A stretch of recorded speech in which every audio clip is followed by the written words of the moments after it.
Okay, so just out for a final ride on the VStrom 800DE before it goes back to Suzuki tomorrow. They kindly loaned it me for the last 6 weeks. And I was just curious to find out more about this bike and also more about this, what's called a mid-weight sector of adventure bikes. Now, if anybody follows the channel, I think you'll know that I like the smaller bikes. I've migrated downwards to the sort of 400cc class. To me, that it just offers a sweet spot of affordability and capability. Sure, those bikes aren't the fastest, but you know, for what you're getting for your money, you can do everything I need to do on it. I can travel, I can trail, I can do everything. You know, long motorway stints, maybe not, but you know, that 400cc class just ticks so many boxes for me. So I was kind of curious to see if I was missing out on something with this mid-weight bike. I know the popularity of the Tenere, the 890s, the Touaregs, the new 900 GS, etc., and the VStrom. So I think I was using the VStrom as a bit of a litmus test to see if I was going in the wrong direction and whether I should go back to a bigger bike. I mean, in the past I had a GS 1200 and I used to trail ride that and motorway ride that and two-up pillion that, and I loved it for what it was. But you know, as I say, I have gone down in size. I think talking about this as a machine, I think it's very difficult to fault, really. I think the engine is volcanic, really. I kind of don't know where the power is generated from to suggest it only makes 83 brake horsepower. It's just ferocious all the way from low down to mid-range to high end. It just gives and gives and gives, and I think the engine is got to be one of the best engines on the market today, really. Just for usability, it gives the power easily, it's smooth off the bottom, it's smooth on the clutch and the throttle, it's got a real sort of a forgiving nature to it. You know, it's not like the peaky or the hard to get to fine-tune, say the Ducati engines or even the KTM engines, which are a bit rough down low. This has got a sort of a typical Japanese refinement to it, but it's got firepower, and it's just a bike that makes you want to open it up and go and go and go and test its power time after time. And I think it really is a great engine that Suzuki have sort of pulled out the bag. The 650 V-twin engine was never that exciting. The 1000 in the 1000cc V-twin engine in the V-Strom was never that exciting. Both capable, but not exciting. But this as an engine is exciting. You know, so I think you've got to applaud it for that. Also the chassis tuning.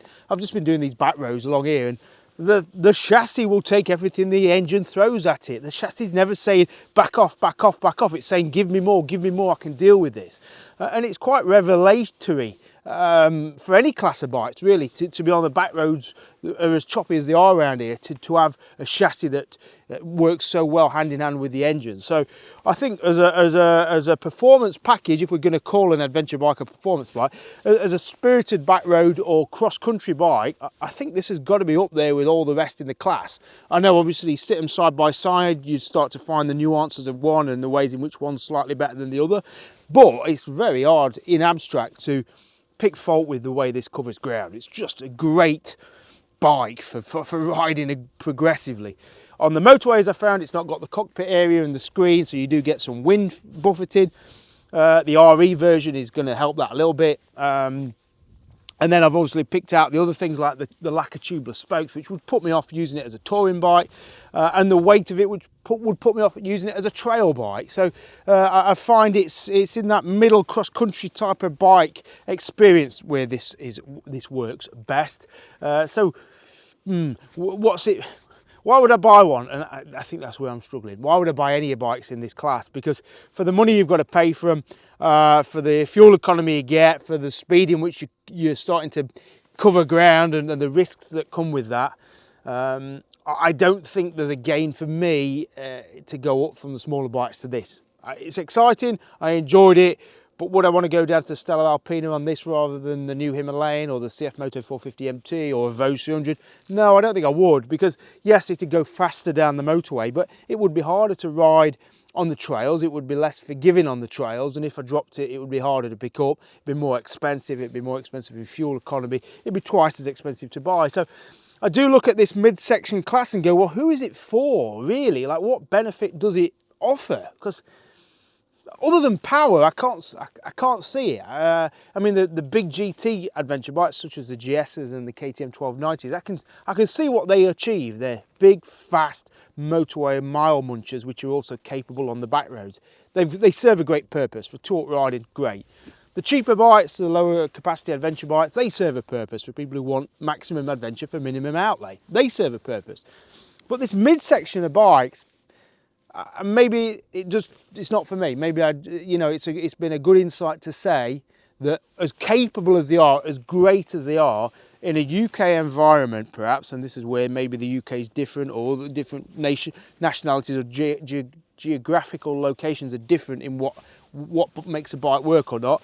It seems pointless to have this much power but not have the motorway capability or the trail capability. So, great bike, and I'm sure all the bikes in this class represent greatness. But would I give up a new Himalayan for one, or a CF Moto 450, or my new 310 Rally GS, Rally Raid kitted GS? No, I don't think I would. Because all I would achieve is speed. And what's that? Instead, I've got a heavier bike, which is harder to push and pull around. It's more physically demanding, higher risk from the speed. So yeah, that's it. Got to take it back. Grateful for a ride on it, but yeah, not for me.